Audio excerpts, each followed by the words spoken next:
Congratulations, you have just entered into your first futures contract. All right, this is exciting news, but we have some learning to do to make sure that you understand how it works and how you're going to be able to make some money off of it. All right, so you're using this contract for the purpose of speculation, and you've got a hunch on where this stock is going to go. All right, so let's take a look at this contract. So contract is here, and it's saying that there are 100 pounds of oranges for delivery in 3 months at a price of 50 cents per pound. Okay, so that would bring the contract value, or the notional value of the contract, to $50. Okay, and how these exchanges work is essentially they say that you don't need to bring $50 to the table to be a part of this contract. And that's thanks to something called a margin account, which is basically a fund that you have to put money into. It's only going to be a fraction of the cost of the notional value.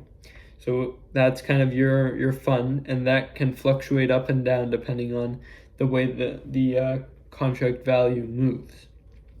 All right, but let's say in this case it'll be specified in each contract, but this one is 20% of the notional value needs to go into what's called your initial margin. So that's the initial payment you make to your margin account. All right, so that's $10.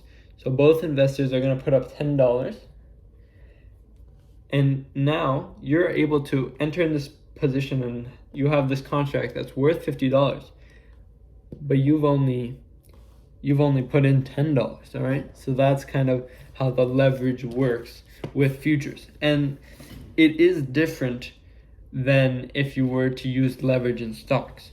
So if you're using leverage in stocks, you are going to put up your own money, and you're also going to take out a loan for a certain amount of money to kind of amplify your returns. But on the downside, they also amplify your losses. So that becomes very risky. With this is kind of just a deposit which allows you to take part in the contract. All right, so you've now put in $10, that's your initial margin, in your margin account, and the contract is sitting at $50.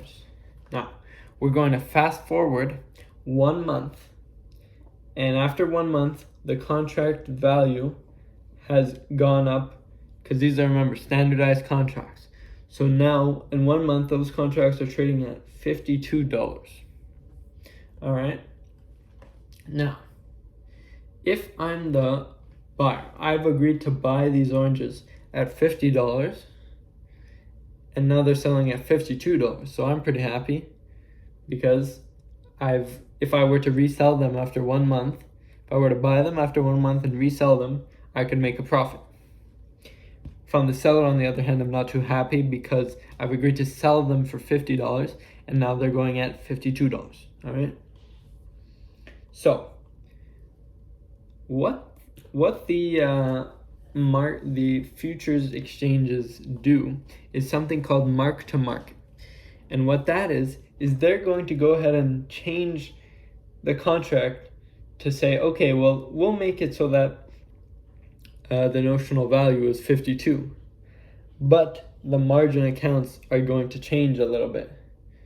So since the seller has kind of got back to ground zero, he's not at a loss anymore, they're going to take the $2 that the contract has gone up, and they're going to subtract it from his margin account, which will bring him to $8 in his margin account.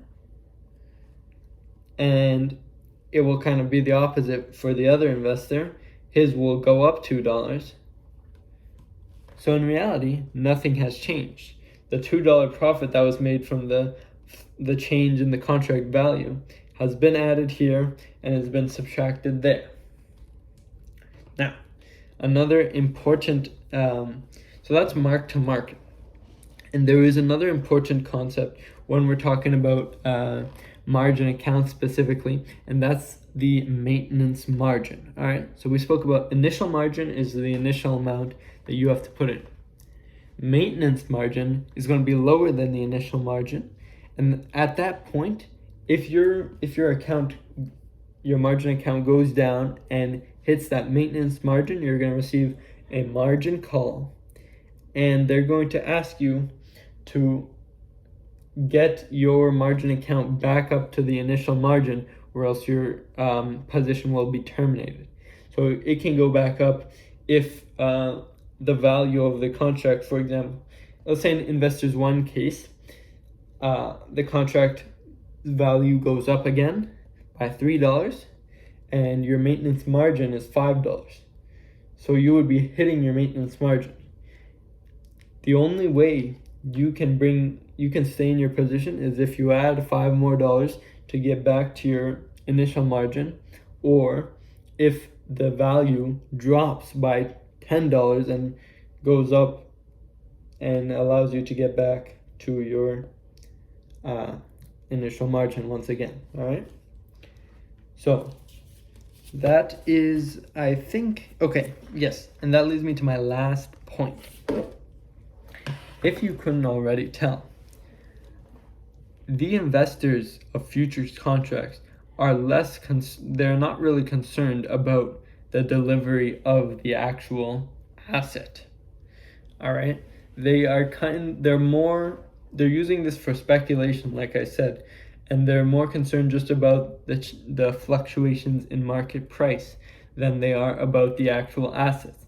And what they'll do is, at the end of the contract, they'll close out their position by entering into the opposite position, and that'll kind of cancel out. That way, it's like if you're selling something and buying it right back, you don't really need to exchange the asset. There's just that difference in price that will be the profit or loss. Okay,